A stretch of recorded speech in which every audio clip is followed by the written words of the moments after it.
Qual é o sentido da vida para o homem? O homem é as suas escolhas?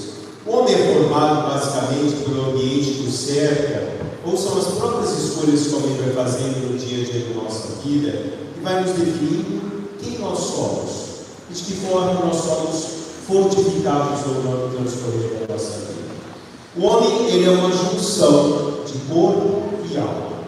Nós somos espírito e nós somos carne. Nós somos pessoas que vivem todo um contexto humano, sob o olhar humano, mas não podemos esquecer que dentro de cada um de nós existe o sentido espiritual da nossa vida. Existe algo que nós devemos procurar no transcorrer da nossa vida e que deve sobressair nas nossas escolhas.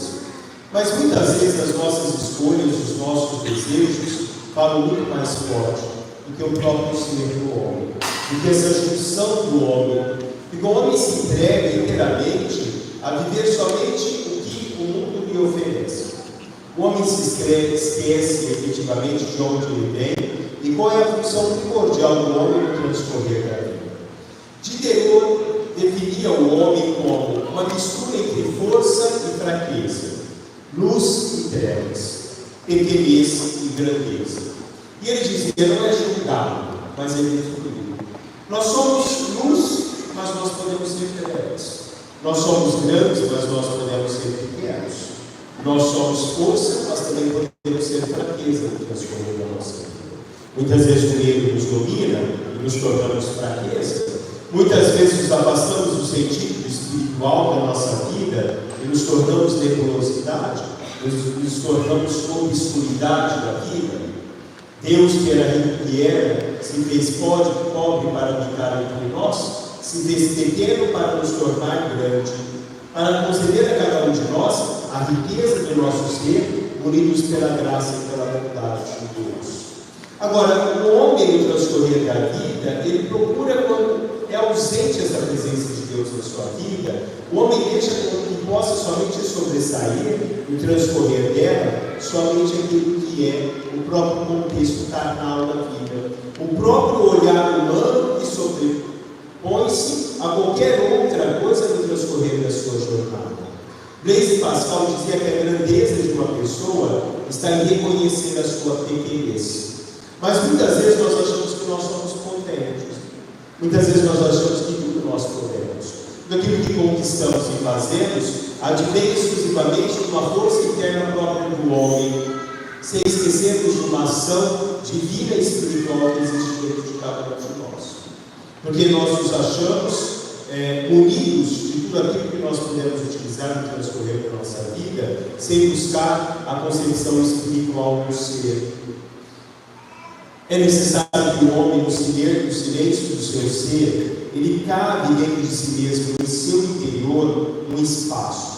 Esse espaço deve habitar no homem Deus. E quando Deus é a habitação desse homem, a palavra dele permanece no homem, a fim de que o amor por ele se arraigue em sua mente e o seu coração. O homem se torna, efetivamente, o próprio sentido de animar a sua vida pela própria alma, que lhe dá um sentido no transcorrer da vida. O homem age quando ele deixa que o espiritual age através de si, ele age através dos próprios sentimentos, não pela razão, que é o contexto do nosso olhar carnal e humano, mas o que age em nós é o nosso sentimento. Somos munidos do sentimento de Deus, porque criados à imagem e semelhança de Deus, trazemos em nós tudo aquilo que o ser, ou que move o ser, que é o sentido do amor de Deus. O próprio amor que é presente em cada um de nós. Deus é amor, e se Deus é amor, a encarnação do Verbo é o amor de Deus que se encarna em nosso meio. E nós somos o sentido da essência própria de Deus, que é o amor. Quando nós deixamos que esse Verbo habite em nós, dizia São Clemente de Alexandria, o homem não altera o seu rosto, o homem não altera o seu aspecto físico, o seu ser, mas ele tem a forma do Verbo. Ele é semelhante a Deus no contexto espiritual, porque ele se torna beleza de Deus, e é Deus presente nele, porque ele faz aquilo que Deus quer. E São Clemente diz que o homem se diviniza, o homem se torna a própria presença de Deus. Por isso São Paulo nos dizia: não sou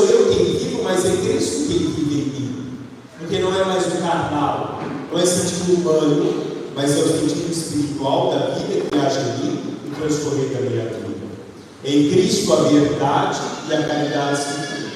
Quando nós olhamos hoje o Evangelho, termina o último versículo dizendo que aquele que acreditou se cumprirá com aquilo que o Senhor prometeu. Maria plenamente acreditou em tudo aquilo que Deus lhe deu como promessa. Já não era mais ela, mas é o próprio Deus. Maria sai hoje da casa dela, da comodidade dela, dos afazeres dela, e vai ao mundo de Isabel, porque ela vai servir. Quando nós amamos, nós servimos. Quando nós amamos, nada se torna um peso. Nós vamos ao encontro das necessidades do nosso irmão.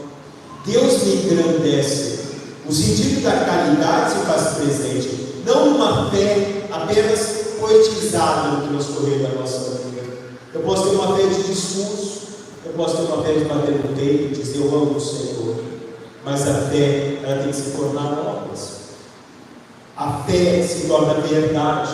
A fé é a caridade é a força da fé, e a fé é a força da caridade. São Padre Pio dizia: a caridade tem 3 partes: o amor de Deus, o amor por mim mesmo e o amor para com o meu irmão. O amor de Deus é porque eu deixo ele servir. O amor a mim mesmo, porque eu me dei a oportunidade de fazer a vontade do Pai. Porque Jesus diz, como diz São Paulo na carta aos Hebreus, na segunda leitura de hoje: eu vim para fazer a vontade de Deus, eu faço a vontade de Deus. Ele diz: não faço a minha vontade, mas a vontade do meu Pai que está nos céus. E ele nos ensina que não é a nossa vontade que sobrepõe-se à vida, mas a vontade de Deus, como eu faço instrumento da sua graça, da sua benevolência, do seu amor no transcorrer da minha vida. E o amor pelo meu próximo, porque eu reconheço meu irmão como imagem e semelhança de um Deus, como alguém igual a mim, que nas suas dificuldades necessita do meu amparo, necessita da minha pessoa. Santa Teresa Margarida, do amor de Jesus, do coração de Jesus, dizia assim: o amor de Deus move sempre os nossos passos, nossas palavras, obras, pensamentos, triunfando sobretudo em nossas almas. Aí nós alcançamos a santidade, dizia ela, porque esse amor faz com que eu me esgote de mim mesmo, para que esse amor habite em mim plenamente. São João Maria Vianney dizia assim: no caminho da abnegação, o primeiro ato é o mais difícil, mas depois todo o resto se torna fácil, e teremos toda a virtude. Tudo nós teremos na vida, porque é o tudo que habita em nós, é o tudo de Deus dentro de cada um de nós. Quando nós olhamos o presépio, nós olhamos diversos personagens do presépio. A nossa vida pode ser apenas um ato de admiração à encarnação do Verbo.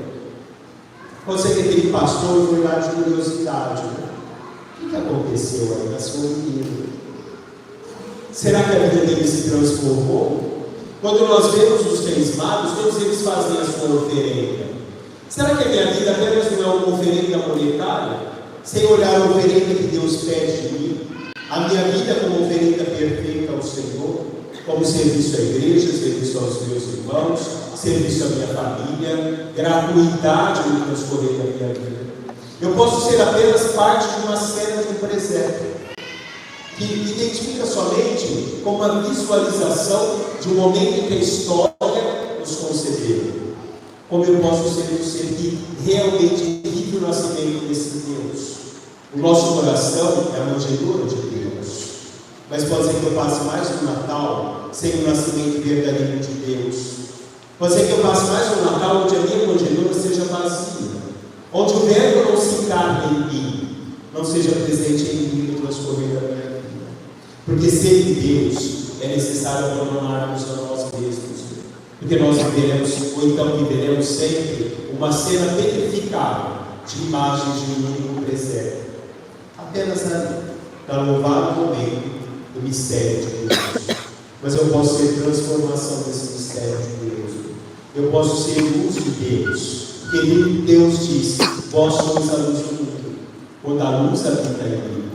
Eu posso ser força de Deus, porque São Paulo nos diz: quando eu sou fraco, eu me torno forte. porque eu deixo que a fortaleza de Deus seja em mim. Reconhecendo a minha miséria, eu posso ser engrandecido, porque eu reconheço a minha necessidade de algo que me engrandeça. Somente Deus nos engrandece. Será que esse Natal, Deus realmente vai fazer parte do sentido da minha vida? Papa Francisco diz assim: quem dera todos os dias nós pudéssemos terminar o dia e dizer: que bom, hoje eu fiz mais um gesto de caridade. Mas quem pudesse também nós terminássemos o dia e pensássemos: que bom, eu pude perdoar alguém que transcorreu da minha vida. Que bom, eu pude ser presença de Deus, eu pude ser palavra de Deus, eu pude ser luz, eu pude ser fortaleza, e eu pude ser grandeza de Deus na vida com os meus irmãos. Louvado seja nosso Senhor Jesus Cristo. Podem ficar sentados, por favor? As crianças prepararam 4 canos de Natal.